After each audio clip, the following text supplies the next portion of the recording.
Là, j'ai plus rien qui me retient. Partons. Salut et bienvenue sur Partir, le podcast qui te montre les dessous de la vie à l'étranger. Magnifique. Magnifique. Incroyable. On nous a toujours dit oui, évitez les kiwis, c'est horrible. Et en fait, ils avaient raison. C'était horrible. Aujourd'hui, direction la Nouvelle-Zélande avec Jennifer qui a fait 1 an de PVT. Enfin, je me sentais tellement différente. En plus, je suis grande. Donc déjà, je passe pas inaperçue. Déjà. Et en plus, je suis noire. Je me dis, mince alors, il y a personne. Enfin, je voyais personne comme moi. Du coup, j'ai les cheveux crépus. Si c'est pas de coiffer, c'est impossible en Nouvelle-Zélande. Jennifer nous raconte les dessous de son aventure, son road trip, ses petits jobs. Bonne écoute. Eh ben, merci Jennifer d'être là sur le podcast. Merci pour de nous m'inviter. partager ton histoire avec plaisir. Tu vois, de toutes les personnes que j'ai rencontrées qui sont allées en Nouvelle-Zélande, sans exception, elles m'ont toutes dit c'est les paysages les plus beaux Ouais. que j'ai vus de ma vie. Ouais. Toi, ça a été le cas. C'est vrai que c'est très beau. C'est très très beau.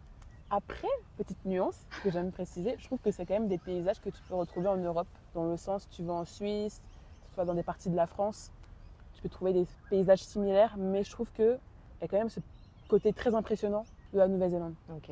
Des choses que tu ne verras non plus pas nulle, enfin, que tu ne verras nulle part d'autre, quoi. Ouais. Bon, bah, trop bien. Tu vas pouvoir nous raconter Yes. tout ça. Moi, j'y vais dans 2 semaines en plus, donc trop hâte que tu racontes ça. Déjà, comment t'as atterri en Nouvelle-Zélande? Alors, de base, je faisais mon Master 1 en communication. J'avais toujours voulu faire un PVT parce que j'ai fait un échange universitaire au Canada pendant 2 mois. Et j'avais adoré le Canada, vraiment, j'étais tombée amoureuse du pays. Et je voulais faire mon PVT là-bas, sauf qu'il y a eu Covid. Donc du coup, j'ai pas pu partir.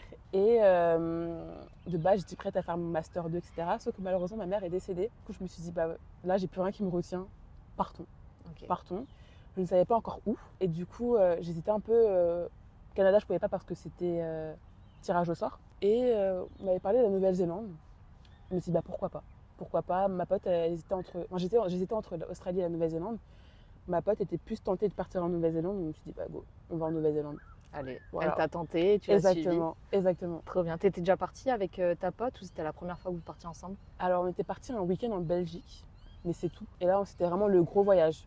On partait toutes les deux pendant un long moment. On ne savait pas si on allait s'entendre ou pas. On savait pas, on n'était jamais vraiment partis aussi longtemps et ensemble. Donc, c'était un peu aussi l'expérience qu'on allait vivre à deux, voir si ça allait matcher ou pas. Et en vrai, ça s'est bien passé.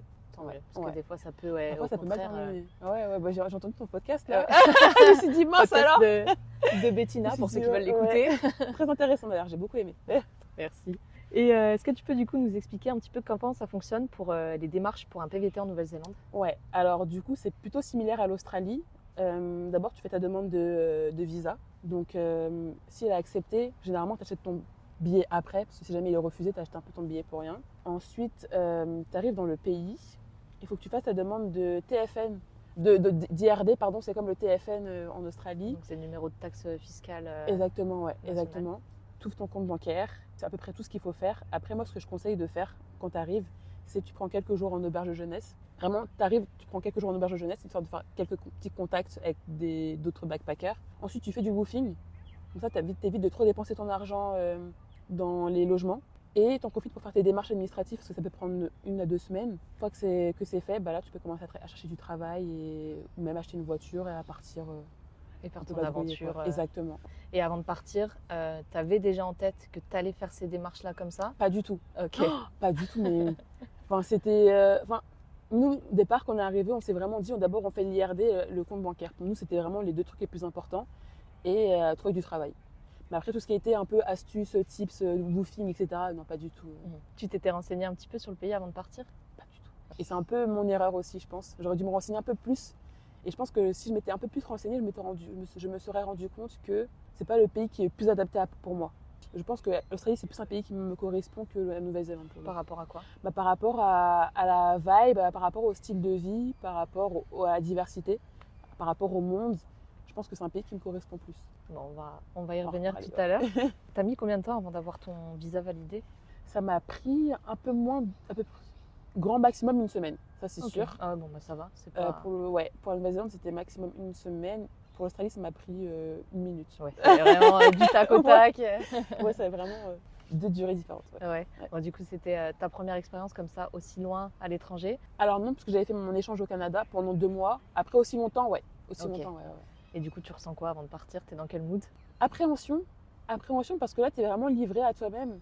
Typiquement, pendant mon échange au Canada, je savais que j'avais l'école, c'était plus ou moins cadré. Si tu as un problème, tu peux toujours te référer à l'école, etc. Alors que là, tu es vraiment seul face à toi-même. Si tu as un problème, c'est à toi de gérer. Tu es à l'autre bout du monde, à plus de 19 000 km de chez toi.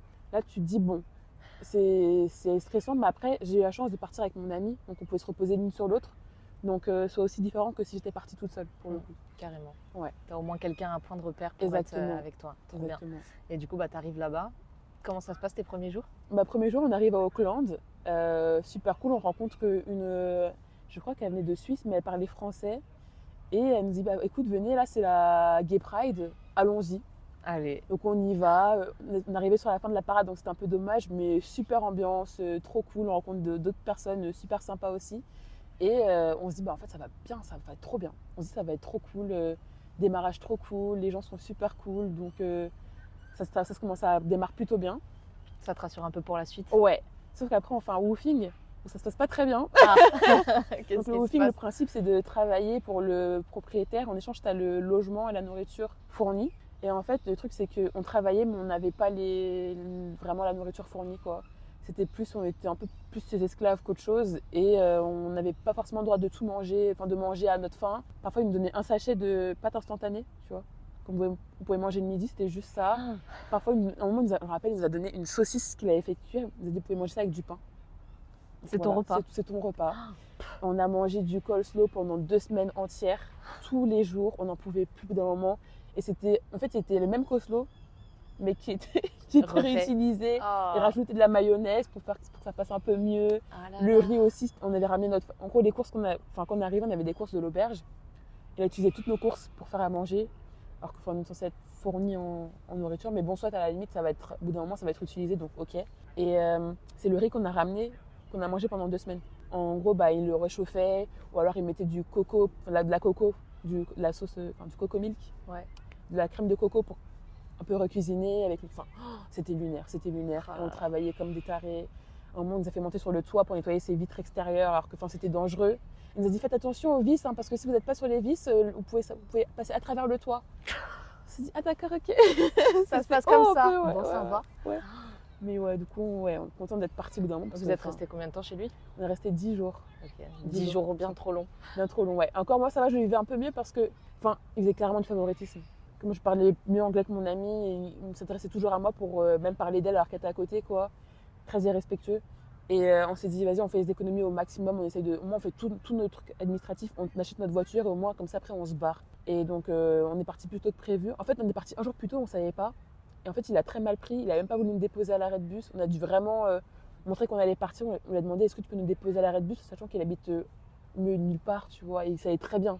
Et il a vraiment fait le mec qui savait pas ce qu'on faisait. On voyait faire nos sacs et tout. Et il nous a déposé, mais on a raté le bus, on a dû faire du stop pour aller en ville. C'était horrible. Horrible, mais au final, on s'en est sorti. On s'en sort. Ouais, c'est toujours ça, un peu sur le coup, tu passes un mauvais moment, mais après coup, tu te rends compte que bon, on s'en sort toujours finalement. On en rigole maintenant, mais sur le coup, sur le moment, tu rigoles pas trop là, tu te dis bon. Et carrément, on faisait nos propres courses qu'on cachait dans notre chambre pour pouvoir manger parce qu'on avait faim. Tu m'étonnes. Attends, une saucisse avec un bout de pain, ça te nourrit pas. Ketchup, histoire de. En plus, si tu bosses toute la journée et tout.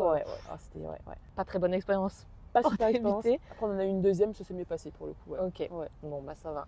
Et donc, vous partez de chez Smeg, vous faites quoi ensuite? Ensuite, on fait un mini road trip. Vous aviez acheté une voiture? Ouais, on avait acheté la voiture. Un van ou une voiture? Une voiture aménagée. Okay. Gros regret, achetez un van si vous pouvez, parce que les voitures aménagées, non.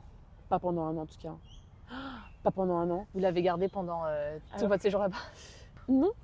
Non, parce qu'on a eu un accident avec. On a eu plein de trucs avec cette voiture. On s'est rendu compte qu'en fait, c'était une voiture défectueuse, mais on savait pas. En fait, c'était un déchet, mais on savait pas. Vous l'aviez trouvé comment? On l'avait trouvé sur Marketplace. En fait, c'était des backpackers qui l'avaient utilisé, qui l'avaient acheté à un garage. Et en fait, le garage était. On pense que c'était un garage frauduleux, parce que quand on est parti voir le nom du garage, ça avait fermé. Et du coup, une épave, la voiture, mais on ne savait pas, on roulait depuis des mois avec, alors qu'à tout moment, on pouvait nous lâcher. Et après, on a eu un accident, du coup, à la casse, direct. Et avec l'argent de l'assurance, on a pu racheter notre voiture, qui pour le coup, là, on est en train de la vendre. Vous avez racheté une voiture aménagée et pas un van? Ouais, une voiture aménagée, ouais. Parce que du coup, on s'est dit, il ne reste pas assez de mois pour acheter un vrai van. Ça ne vaut pas le coup, autant acheter une voiture aménagée. Elle était plus grosse, plus grande et plus confortable pour le coup. Ok. Bon, ça donne quoi le quotidien en voiture aménagée? Bah, ça fait que c'est compliqué, il faut trouver des free camps. Il faut qu'il y ait de la place dans les free camps parce que souvent, bah, tout le monde utilise des free camps et souvent les free camps sont limités. Donc, parfois, t'as des free camps avec uniquement 3 places, d'autres avec 8 places, d'autres avec 10 places. Donc, il faut pouvoir y aller assez tôt pour avoir une place. C'est avoir toute sa vie dans une voiture. Donc, tu as tous tes sacs, tous tes vêtements, bah, en général sous des plaques dans la voiture. C'est utiliser un réchaud pour cuisiner. T'as plus de four, t'as plus de blender, t'as plus rien, t'as plus de grille-pain, t'as plus de bouillard, t'as plus rien. C'est vraiment se contenter du strict nécessaire et essayer d'éviter de trop cuisiner aussi parce que tu utilises des bouteilles de gaz pour le réchaud. Parfois t'as la flemme, t'as juste la flemme de sortir le réchaud, attendre 4 heures que t'as ton eau au bout pour les pâtes. T'as juste envie de manger un truc rapide et simple. Donc souvent c'était aussi des sandwichs, des petits wraps, tomates, thon. Alors notre wrap, c'est le wrap de Jennifer et de Diane, ok. Donc t'as un wrap, tu mets du thon, de l'avocat, des tomates et tu manges. C'était notre repas. Pas. Mais j'ai l'impression que le wrap, c'est le plat du Ah backpacker. ouais, tu vois, vraiment, vraiment, totalement. Laisse Donc, tomber. t'es vraiment vivre dans un espace tout restreint et t'as plus les toilettes à disposition, t'as plus la douche à disposition, enfin en tout cas pas aussi simplement que si t'as un logement. Donc c'est aussi savoir où tu vas te doucher. Parfois ne pas te doucher pendant plusieurs jours, pendant peut-être 2-3 jours, pas te doucher non plus. Ouais, t'as plus le confort de ta vie au quotidien. Comment tu le vis, toi, du coup, cette vie minimaliste? Ah, moi, j'ai pas aimé. Hein. C'est drôle. Ça va 2 minutes. Quoi. Voilà, c'est ça, c'est marrant. Un mois maximum, c'est marrant, mais pendant un an, je le referai pas. Du coup, sur combien de temps en tout vous avez fait cette vie-là? Alors, en vrai, sur les 10 mois, je pense que pendant peut-être 7 mois, on était en van, ouais. Et du coup, en plus, c'était 7 mois, même pas en van, quoi. C'était en voiture aménagée. C'était en voiture aménagée, ouais. Donc Ouais. en fait, même quand il pleut, notre cuisine, elle était derrière, au niveau du coffre. Donc en fait, t'es sous la pluie, c'est pas agréable. Parfois, t'as beaucoup de vent, donc même pour que les réchauds ils puissent chauffer, c'est compliqué. Ouais, il y a des moments où c'était compliqué. Ouais. Comme on disait tout à l'heure, rien que tu veux sortir faire pipi, Ah il ouais. pleut, bah tu fais ton aller-retour sous la pluie, quoi. Exactement. Parfois, tu dois marcher 10 minutes, 15 minutes pour Ouais. avoir les toilettes les plus proches, sous la pluie. Il est 3h du mat, t'as la tête dans le cul. Ah ouais, non. Là, t'apprécies après d'avoir ton appart, Ah ouais, un shot, une douche. vachement. Ça fait Carrément. plaisir, quoi. Les free camps, comment c'est fait en Nouvelle-Zélande? Il y en a beaucoup. Est-ce qu'il y a des WC, des douches, Ouais. tout ça à dispo dans les free camps? Alors, je trouve que pour le coup, la Nouvelle-Zélande est vraiment bien aménagée pour les backpackers. Vraiment, t'as des toilettes publiques partout et gratuites. Alors, parfois, dans les free camps, t'as pas tout le temps des toilettes. Enfin, si, t'as souvent des toilettes. Mais c'est souvent des toilettes sèches. Donc, t'as juste le trou. Pardon, mais c'est un traumatisme. T'as juste le trou avec tu vois les petites bêtes qui. Ouais, sont les petits partout. moucherons qui s'envolent. Heureusement, c'est pas comme Australie, t'as pas d'araignées et tout, etc. Mais t'as plein de moucherons, etc. Ça sent pas forcément très bon. Mais en général, t'as au moins des toilettes. Et en général, c'est juste un grand espace où tu peux t'installer. Et d'autres, parfois, c'est dans des parkings. En fonction des free camps, parfois, c'est des parkings avec des places limitées sur une zone délimitée. Parfois, c'est des grands espaces. Et pour le coup, c'est bien, c'est que tu as pas mal d'applications qui le recensent sur App Store ou Google Store. Tu utilisais quoi, toi? Moi, j'utilisais Campermates et pour tout ce qui est un peu pour faire les road trips, j'ai utilisé Rodi. Donc vraiment, pour moi, c'est les 2 applications les plus nécessaires en voyage en Nouvelle-Zélande. Ok, trop bien. Bon, du coup, même si la voiture aménagée, c'est un peu la galère, t'as pu quand même voir des jolies choses, j'imagine. Oui. Franchement, moi, je pense que la plus belle chose que j'ai vue, c'est quand j'ai fait la randonnée du Tongariro Alpine Crossing dans l'île du Nord. Et en fait, bon, tu douilles. Vraiment, tu douilles. Surtout quand t'es pas sportif, tu douilles. En fait, nous, on l'a fait de nuit. Alors, de base, en général, les gens ils le font le matin. Ils prennent les navettes pour pouvoir aller jusqu'au point de départ. Parce qu'en fait, nous, on voulait pas payer parce qu'on était des rats. Et du coup, on a pris une voiture, on a déposé au parking. Parce qu'en fait, t'as genre 8 heures de parking maximum. Sachant qu'en fait, pour faire l'aller-retour, c'est au moins 10-12 heures. C'est pour te forcer à payer. Mais nous, à 3 heures du matin, il n'y avait personne. Donc, on a déposé la voiture au parking. On a fait la montée de nuit pour voir le lever du soleil en haut du cratère du volcan. Magnifique. Incroyable. Ça ressemble à quoi, ce que tu vois? En fait, je pense que j'ai pas de mots pour décrire. Tellement que en fait, c'est un paysage que tu ne vois nulle part autre. Je sais pas. T'as un volcan à côté de toi. En fait, t'as un énorme volcan. Tu vois le gros cratère. Et en fait, t'es sur une sorte de montagne à côté. Et en fait, c'est hyper impressionnant. En bas, t'as 2 lacs remplis de. Je crois que c'est quoi comme. Je crois que c'est de la soude. Mais il faut faire gaffe, quoi. Et en fait, c'est magnifique. C'est juste magnifique. Et je pense que t'as pas de mots pour décrire à quel point c'est beau. Et je pense que c'est la plus belle chose que j'ai vue dans ma vie, quoi. La plus belle, c'est celle-là. C'est la plus belle pour moi, c'est celle-là. Après, il y en a qui vont te dire Roy's Peak dans l'île du Sud, il y en a qui vont te dire d'autres randonnées, mais pour moi, c'est la plus belle. Et ça mérite, entre guillemets, la hype qu'on lui donne, quoi. Ok. Ah ouais, c'était... Bon, même si on douille pour y aller, tu Ouais. recommandes. Et franchement, je recommande. Je le referai pas, parce que c'est dur. Ouais. Mais c'est très très beau. Ah, ça fait envie. En plus, quand on l'a fait de nuit, on a pu voir la Voie lactée et tout, on voyait les Oh étoiles là dans le ciel, là, c'était ouais, incroyable, ça c'était devait être exceptionnel. fou. Ouais, ah, c'était beau. Tu te sens comment au milieu de ces paysages que tu n'as jamais vus, qui t'en prennent plein les yeux? Je pense que tu te dis que la vie est belle. Tu te dis qu'en fait le monde est beau et il y a de la beauté malgré tout ce qu'on peut voir autour de nous, tout ce qui peut être très négatif, que ce soit dans les médias, etc. Tu peux dire en fait, bah là, en fait la vie elle est belle. Tu dis que la vie est belle et qu'elle vaut la peine d'être vécue, tu vois. Et tu te dis waouh, là tu te sens chanceux en fait. Tu te dis waouh, je suis là. Moi je vois ça, d'autres n'ont pas la chance de le voir et tu profites au maximum, quoi. Ouais, carrément. T'as senti que ça t'a fait du bien dans ton moral de faire ces voyages-là? Ouais, franchement d'un côté ça a été dur. Psychologiquement, mais d'un côté, je me dis, en fait, je le referais 1000 fois parce que tu vis des choses que tu ne vivrais pas si tu étais resté chez toi à Paris ou peu importe en France, tu vois. Tu vis une expérience totalement différente de ta vie quotidienne et c'est fou. J'imagine. Et les paysages en Nouvelle-Zélande, j'ai l'impression que c'est quand même varié. On a un peu l'image des montagnes, mais j'ai l'impression qu'il y a aussi des lacs, des plages. Ouais. Tu as pu voir un peu tout ça? Il y a beaucoup de lacs. Et ce qui est un peu fun aussi en Nouvelle-Zélande, on s'en était fait la remarque avec des amis, c'est qu'en fait, tu peux avoir tout type de paysages au même endroit. Donc à un moment, on était à côté de Tauranga, au mont Maunganui. Et en fait, tu avais le mont juste à côté de toi. En face, tu avais la mer. Et en fait, tu avais la plage aussi à côté. Et tu avais la forêt pas très loin. En fait, tu avais tous les éléments rassemblés. Tu te dis, mais c'est fou. C'est la merveille, quoi. Ouais, tous les trucs les plus beaux du monde sont là. Exactement. On s'est dit, waouh, on a quand même de la chance d'être là. Hein. Ouais. Et on regardait le monde juste à côté de nous. En face, on avait la mer. On regardait les arbres à côté. On se disait, mais c'est fou. C'est fou. C'est fou, on a de la chance. Et comme tu dis, dans les moments comme ça, je trouve que c'est difficile de mettre des mots sur ce que tu vois et tout, parce que c'est tellement waouh, tu vois. Faut le voir pour comprendre. C'est ça. Donc aller en Nouvelle-Zélande. Aller en Nouvelle-Zélande, c'est vraiment beau. Et donc ça, c'est toute la partie voyage du Working Holiday Visa. Ouais. Tu as pu travailler aussi quand tu étais là-bas. Tu as fait quoi comme travail? Alors, quand on a quitté le woofing, on a fait un petit road trip et en fait, on avait postulé pour chercher du travail. On nous a toujours dit oui, évitez les kiwis, c'est horrible, faites pas le kiwi picking, faites jamais ça. Donc, on s'est dit, oh, on va quand même tenter. Donc, on postulait à tout parce qu'on galérait un peu à trouver. Et un jour, je reçois un message, parce que j'avais postulé sur backpackerboard.jobboard.nz. Et du coup, j'avais postulé, ils m'ont répondu, ils nous ont dit, bah, venez à Tauranga pour pouvoir signer le contrat et tout. Donc on a descendu plus vite que prévu à Tauranga et on a commencé à kicker les kiwis. Et en fait, ils avaient raison. C'était horrible. C'était horrible. En fait, je pense qu'on est tombé sur une compagnie qui était un peu bancale, dans le sens où en fait, je pense qu'ils se faisaient pas mal d'argent sur nous. On n'avait pas le droit de parler entre nous, on n'avait pas le droit d'écouter de la musique. Et dès qu'on essayait de parler entre nous, c'était en mode non, si vous êtes là pour parler, vous rentrez chez vous. Il y a plein de gens attendent pour faire le même travail que vous, etc. Enfin, ils en profitent qu'il y a du monde et que... Exactement. Pression au max. On travaillait comme des fous, c'était horrible, c'était lourd, on avait mal aux mains, on était payé une misère, en plus on payait l'accommodation, donc ça coûtait super cher, c'était pas rentable, on s'est dit, bah, tu sais quoi, on part, parce que surtout qu'en plus il y avait une histoire, en fait ils nous avaient oublié une fiche de paye entière, donc ils nous avaient oublié une semaine entière quasiment presque. C'est payé à la semaine là-bas?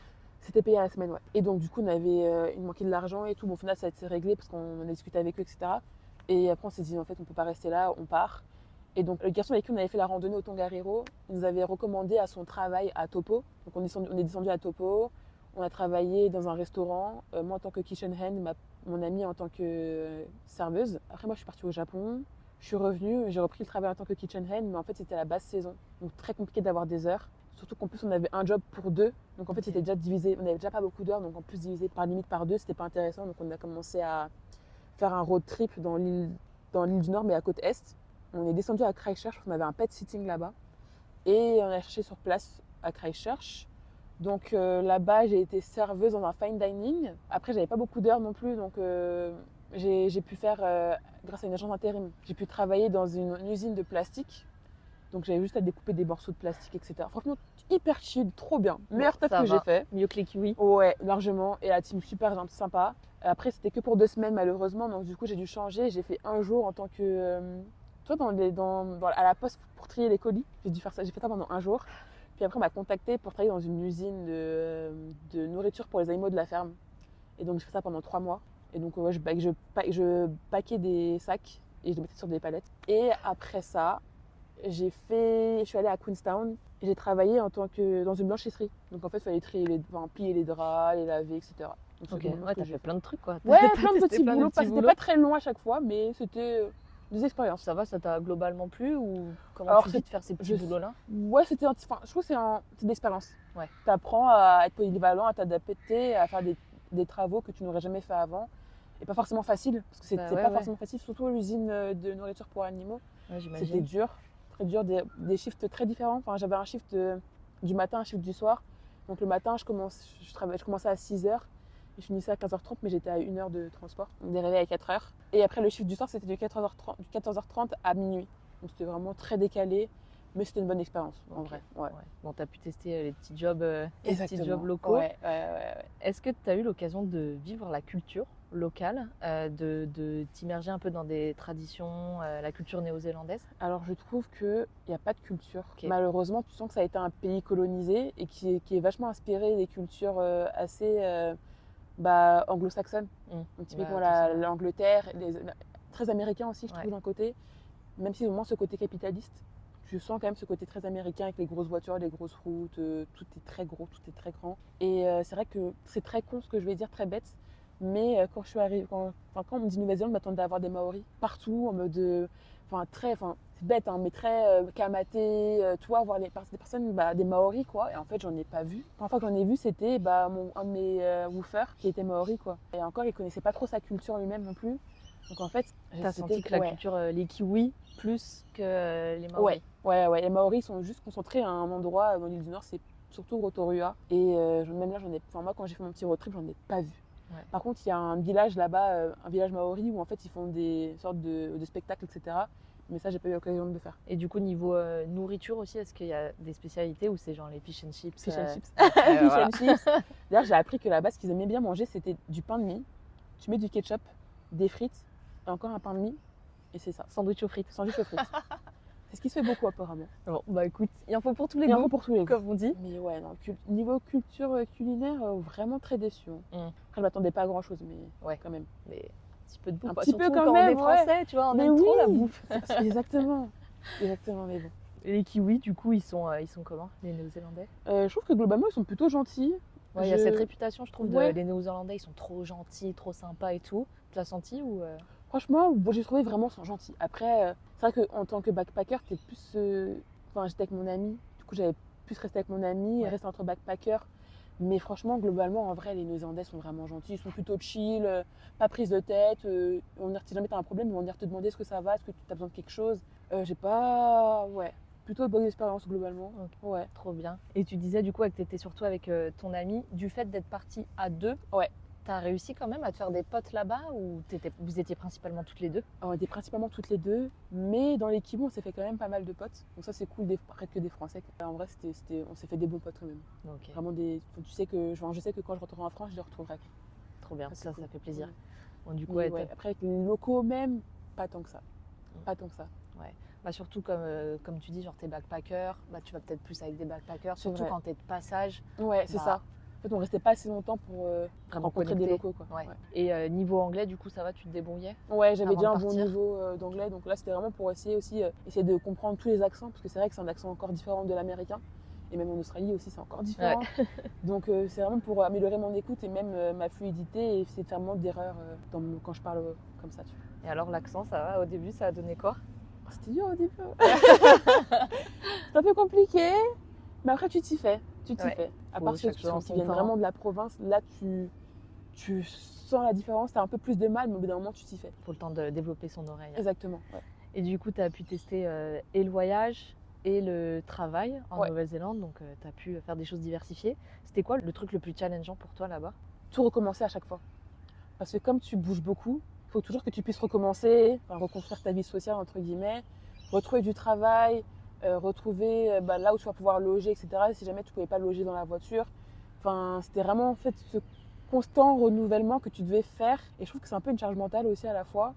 Et moi, je suis taureau. Je ne sais pas si vous croyez à l'astrologie, mais moi, je suis taureau. C'est comment J'aime les mon taureaux? quotidien, Ok. j'aime ma routine. Je déteste j'aime pas trop le changement. Et c'est aussi pour ça qu'aussi je voulais faire un peu ce voyage pour un peu me Te secouer. challenger quoi. Et c'est vrai que c'était pas forcément évident. Et ça t'a secoué. Ça m'a bien secoué. Ça m'a bien secoué. Ouais. Ouais. Mais surtout en plus, t'aimes bien ta routine, t'aimes bien ton quotidien, toi Ouais. tu vas à J'ai tout l'opposé compris. quoi. Ah, Tu j'ai vas tout dans compris. la voiture aménagée. Ah oui. C'est pas genre tu changes de ville ou quoi. Non, Ah non. c'est. On fait les choses jusqu'au bout. Hein. Bah voilà, on les fait ou on les fait pas. Hein, de Ah bah oui, toute non. façon. Et à contrario, c'est quoi la chose que tu préfères dans cette nouvelle vie? Rencontrer des gens, rencontrer des nouvelles personnes, découvrir de nouveaux paysages aussi, mine de rien, tu découvres de nouveaux paysages, tu vois de nouveaux paysages. Et bien que ce soit dur de se challenger, c'est aussi le fait de se challenger qui est aussi intéressant, tu vois, de se repousser dans ses retranchements, voir jusqu'où tu peux aller, voir à quel point tu es aussi polyvalent et versatile, si tu peux t'adapter à différentes situations. Ouais, c'est dur, mais à la fois c'est intéressant et je crois que tu te découvres aussi à l'autre bout du monde, quoi. C'est gratifiant aussi de voir Ouais. qu'on y arrive. Ouais. Tu t'es découvert sur quels aspects toi? Sur l'aspect, en fait, je vois que je m'adapte très facilement aux situations. Enfin, je m'adapte très facilement. Et des moments où c'était assez difficile, mais je me suis dit, bah, ok, bah, tu relativises, tu vois. Tu te dis, bon, ok, bah, c'est dur. Tu vis la complexité. Et après, tu te rappelles que ouais, c'est l'aventure, c'est le but de l'aventure. Et ça va forcément aller bien au bout d'un moment, quoi. Ouais. Donc, en vrai, ouais, c'est ça. Trop bien. Il y a un sujet que je voulais parler avec toi, c'est de voyager en tant que femme noire. Oui. On voit de plus en plus, je trouve, sur les réseaux, des articles, etc., de filles qui disent, bah voilà, comment c'est de travailler en tant que femme noire, etc. Ouais. Et j'avais lu justement le titre d'un des articles qui disait « Le monde n'est pas habitué aux voyageuses noires ». Ouais. Du coup, je voulais avoir, bah, toi, ta perception des choses, comment tu voyais tout ça. Est-ce que déjà, avant de partir, tu te posais des questions sur comment ça allait se passer par rapport à ta couleur de peau? Ça, c'est à chaque voyage, malheureusement. voyage. Ouais. Et encore plus là, sachant que je savais très bien que j'allais rester un long terme dans le pays. Et du coup, j'avais demandé à une amie qui, elle, est noire aussi. Elle avait fait l'Australie et la Nouvelle-Zélande en PVT. Elle, qui était en Australie à ce moment-là, m'a dit, mais en fait, je te conseille plus la Nouvelle-Zélande parce que j'ai moins ressenti le racisme là-bas. Donc d'office, ça m'a aussi conforté dans l'idée que je voulais d'abord aller en Nouvelle-Zélande, puis après tester l'Australie plus tard, quoi. Et c'est vrai que malheureusement, en tant que noire, enfin, je sais pas si c'est juste moi ou mais je pense que c'est beaucoup de personnes noires, tu vas jamais savoir si il va t'arriver telle chose parce que t'es noir ou parce que en fait c'est juste toi. Donc typiquement pour le travail, moi j'avais toujours me demandé mais est-ce que ça va pas les déranger que je sois noire, est-ce que ça va poser problème si jamais je suis au service parce que je suis noire ou tu vois. Et donc exemple tout bête, mais par exemple quand on était à Topo, on était dans le restaurant. Moi j'ai un meilleur anglais que mon ami. Et un truc où je me suis dit est-ce que c'est parce que je suis noire ou parce que c'est juste parce que c'est elle qui est en contact avec lui au départ. Mais il m'a d'office mis en tant que kitchen hand et elle en tant que serveuse, alors que j'ai un meilleur anglais qu'elle. C'est vrai que je me suis posé la question, je me suis dit est-ce que c'est parce que c'est pourquoi. Mais après je me suis dit c'est peut-être parce que aussi elle était en contact avec lui directement et puis c'est peut-être normal quoi. Et aussi c'est vraiment une question que j'aime toujours me poser en me disant est-ce que ça va poser problème, est-ce que ça va déranger, est-ce qu'on va me refuser à cause de ça. Enfin, c'est des questionnements que tu vas toujours avoir dans ta tête, même si c'est pas forcément légitime ou si c'est pas forcément à cause de ça quoi. Et mais tu as quand même ces questions-là qui sont toujours. là. Ah ouais, Okay. toujours. Et est-ce que on va m'agresser, est-ce qu'on va m'insulter parce que je suis noire, est-ce qu'on va me regarder bizarrement parce que je suis noire. Et en vrai globalement je trouve pas que je l'ai pas trop. Tu l'as pas senti en pas trop. Nouvelle-Zélande? Pas trop. Juste je vais voir des différences, peut-être des privilèges, mais pas forcément flagrants quoi. Vraiment, Ok. rien de fou.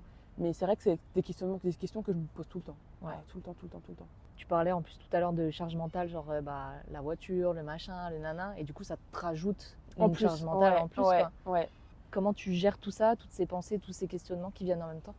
C'est fatigant parce que tu es toujours en train de ressasser en te disant mais en fait pourquoi tel moment, pourquoi ci, pourquoi cela, est-ce que c'est moi ou est-ce que je surréagis, parce qu'en fait souvent on peut se dire aussi en fait à force de vivre des micro-agressions au quotidien, parfois tu te sens toujours agressé alors que parfois ce n'est pas le cas. Et du coup parfois je vais me demander je me pose beaucoup de questions en fait, toujours mince, ok, à ce moment-là est-ce que c'était parce que En fait, tu sais voilà, jamais vraiment. Tu sais jamais vraiment. Ok. Et tu peux jamais vraiment savoir parce qu'en fait, ici c'est très tabou, en tout cas en Australie et en Nouvelle-Zélande. C'est le côté aussi très anglophone. C'est très tabou de parler, c'est très mal vu d'être raciste ou d'avoir des propos discriminatoires ou quoi que ce soit. C'est très cadré par rapport à ça et du coup, ce sera jamais frontal. Mais toujours un peu. Toujours en sous-main un peu. Après, Ok. j'ai pas d'exemple à te donner en particulier. Quoique, non, je sais pas, en fait, c'était pas frontal, mais par exemple, toujours à Topo, on cherchait du travail et il y avait une dame qui recherchait des serveuses pour son café. Donc en fait de base elle cherchait une serveuse, mais je dis bah écoutez, moi j'ai mon ami qui est avec moi, est-ce que on peut venir à deux? Elle m'a dit pas de souci, on peut faire une interview, bientôt, venez. Donc on y va. Et déjà j'arrive dans le café, je le sentais pas. Je sentais pas, je sais pas pourquoi j'avais une vibe, je me suis dit il y a un truc qui va pas. Enfin, on arrive dans le café, etc. Elle nous pose des questions. Donc moi je lui explique comme quoi dans 2 semaines je partais au Japon, mais après je revenais, donc je pouvais revenir, il n'y avait pas de problème. Et je vois à chaque fois elle essayait de poser des questions à mon amie qui elle pour le coup est blanche. Et elle disait mais du coup toi, enfin à mon amie elle fait mais du coup toi, quand est-ce que tu pourras travailler? Et elle s'intéressait plus trop à moi. J'ai vite compris que ça collait plus quoi. Après, elle m'a expliqué comme quoi, en fait, le problème, c'est que moi, je partais au Japon, que du coup, elle cherchait quelqu'un de plus long terme, mais que mon amie, elle, c'était possible de l'apprendre, sachant qu'elle partait une semaine après moi en road trip aussi. Donc, j'ai trouvé ça quand même un peu bizarre, limite. ouais, un peu Ouais. limite. Mais je m'en doutais dès que j'ai mis un pied dedans, j'ai T'as senti. vite compris le truc. Donc, au final, on a bossé autre part. C'est des petits trucs comme ça où tu sais jamais vraiment trop si c'est vraiment la raison pour laquelle elle le dit ou si c'est parce que c'est autre chose. Ouais. Et en fait, c'est fatigant parce que, enfin, quitte à être raciste, sois raciste frontalement en fait. Me fais pas. Enfin, je préfère que tu sois direct et frontal que tu. Enfin, je sais pas. Tu préférais que ce soit dit quoi. Et Ouais, que que ce soit c'est bon, on clair. passe Et à autre chose et je pars, quoi. je suis actée, je sais c'est quoi le problème. Et voilà quoi. Donc, voilà, c'est aussi un peu une charge mentale en plus, comme tu disais. Bah ouais, j'imagine. Tu parlais du manque de diversité aussi qui t'a impacté en Nouvelle-Zélande. Ah ouais, ouais. Parce Dans que, quel sens? bah, dans le sens où en fait, bah, je me sentais pas. Enfin, en France, mine de rien, il y a du racisme, mais en fait, mine de rien, tu regardes autour de toi, tu regardes des gens des gens qui te ressemblent, tu te fous un peu dans la masse, tu vois. Alors que là, enfin, je me sentais tellement différente. En plus, je suis grande. Donc déjà, je passe pas inaperçue. Déjà. Et en plus, je suis noire. Je me dis, mince alors, il y a enfin, je voyais personne comme moi. Je voyais personne comme moi. Pendant 10 mois, ça devient dur quand même un peu. Et en fait, parfois, tu as bien parlé aussi de sujets qui te concernent, de même avoir des débats qui te concernent. Et tu peux pas, parce qu'en fait, tu peux pas. Tu peux pas. T'as personne qui te ressemble, t'as personne à qui te confier. Et c'est compliqué. Après, justement, dans les Kiwis, j'ai rencontré une de mes copines qui, elle est antillaise. Et pour le coup, à un moment, on a eu des débats mais ultra intéressants. Et on a eu même. Enfin, elle a un peu la même expérience de vie que moi en Nouvelle-Zélande. Et du coup, bah, en fait, mine de rien, on se retrouvait aussi dans la dureté, entre guillemets, d'expérience. On se retrouvait. Et parfois, c'est un peu réconfortant d'avoir quelqu'un qui a la même expérience que toi, quoi. Carrément, ouais, quelqu'un qui peut comprendre ne serait-ce Ouais. que tu vis, ce que tu ressens, Et avec pour qui le va coup, partager tes. Elle a tes vraiment vécu émotions. du racisme en pleine face. Hein. Ah ouais? Ouais, on lui a bien fait comprendre que c'était toi le problème. En ta couleur de Nouvelle-Zélande? peau. Ouais. Mais surtout dans des woofings. Premier woofing, en fait, sa copine, elle est blanche, sa petite copine. Et du coup, bah, à un moment, le woofer avait invité des amis à lui. Et il l'a pas présenté auprès de ses amis. Alors qu'il a présenté son amie, sa copine à elle. Après, il y a eu d'autres phases aussi. Je ne vais pas rentrer dans les détails, ça reste son histoire à elle. Mais aussi une autre fois, en fait, elle devait faire un travail dans l'Evo. Son rêve. Hein. En fait, tout se passait très bien. La dame était super hypée. Elle disait oui, c'est trop bien, venez, vous aurez le logement, tout. Et à partir du moment où ils l'ont vu, ils ont fait ah bah en fait on va devoir couper on va devoir faire des économies, on va devoir couper des salaires, etc. Donc ça va être compliqué. Je suis vraiment désolée. Le jour même à 21h, alors que c'est censé commencer le lendemain à 6h du matin. Et c'est là qu'en fait elle a capté qu'en fait le problème c'était sa couleur de peau. Ouais, Ouais, c'est malheureux de voir ça. Ouais. Quand tu voyages et tout, en plus, je veux dire, on est là pour ça. découvrir d'autres cultures, ouverture d'esprit, Ouais. etc. Et bah, C'est c'est pas ça. accessible de la même manière à tout le monde au final. Bah, surtout quand on te vend en mode la Nouvelle-Zélande, c'est hyper friendly, hyper cool. Ça l'est, hein, je vais pas mentir, je vais pas Oui. cracher dessus. Ouais. J'ai rien vécu d'horrible, mais ça existe. Et il est là, et il est présent, et malheureusement, tu le vis. Faut le savoir. Ouais. Tu avais parlé d'une autre galère, c'était pour te coiffer. Ah mon dieu. Ouais. Ah, c'était un cauchemar. Parce que bah, du coup, j'ai les cheveux crépus, ça demande beaucoup d'entretien. Ça demande aussi parfois de faire des tresses. Enfin, si tu sais pas te coiffer, c'est impossible en Nouvelle-Zélande. Tu te débrouilles. Et du coup, ouais, de février à peu près octobre-novembre, j'étais avec mes cheveux naturels, mais c'était... Ah non, parce qu'en fait, non, j'ai menti. Entre-temps, quand je suis partie au Japon, je suis rentrée en France, je me suis refait des tresses. J'ai gardé mes tresses.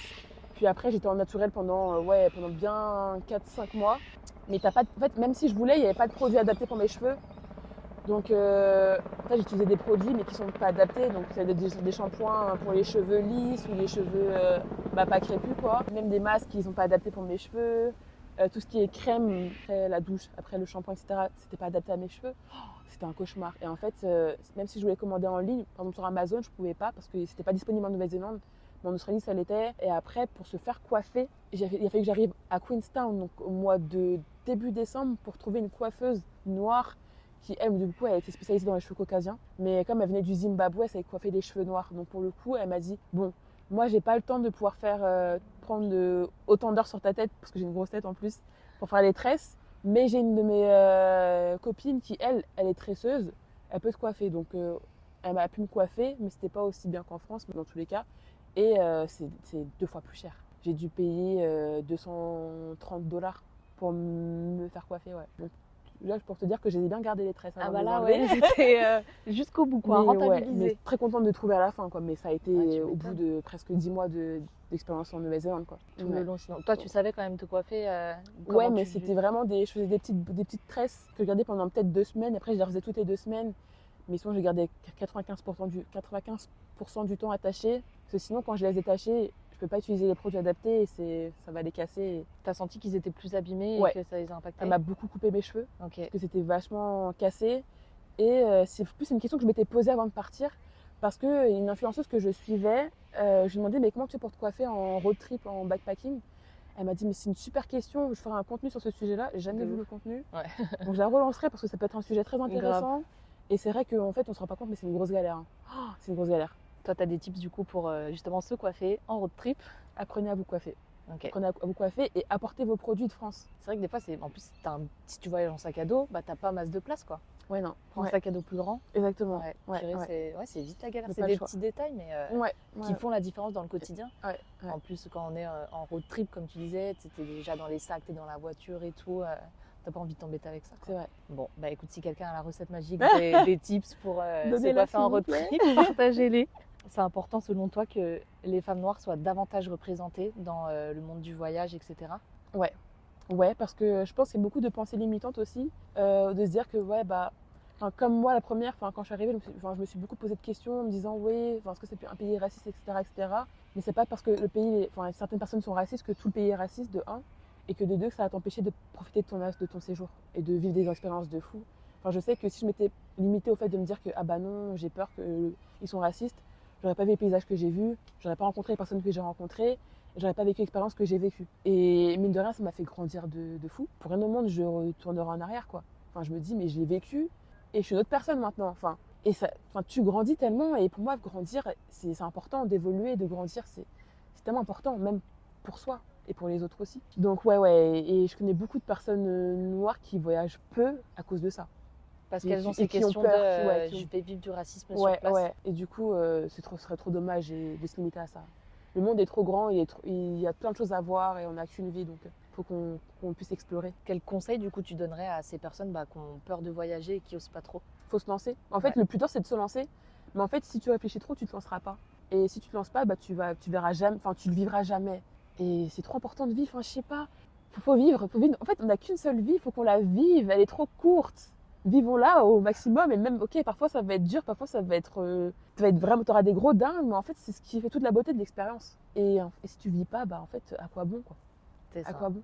Il y a plein de choses à voir, Mais oui. plein de choses à expériencer. Oui. Et du coup, est-ce que cette expérience, elle a changé ta perception du monde et peut-être de toi-même?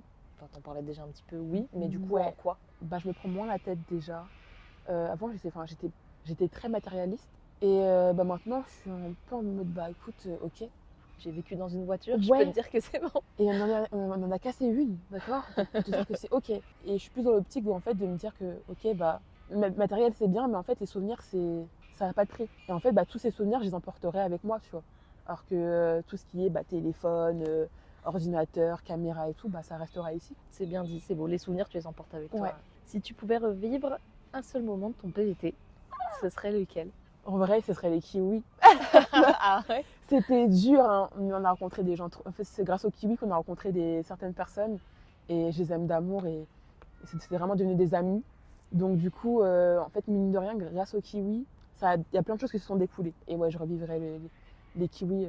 Même si c'était dur, je revivrais les kiwis. Ouais, ouais. Comme on dit, un mal pour un bien. Un mal pour un Au bien. final, Ouais, ça ouais. prend son sens. Et pour finir, du coup, est-ce que tu aurais un message à passer pour ceux qui veulent faire un PVT en Nouvelle-Zélande?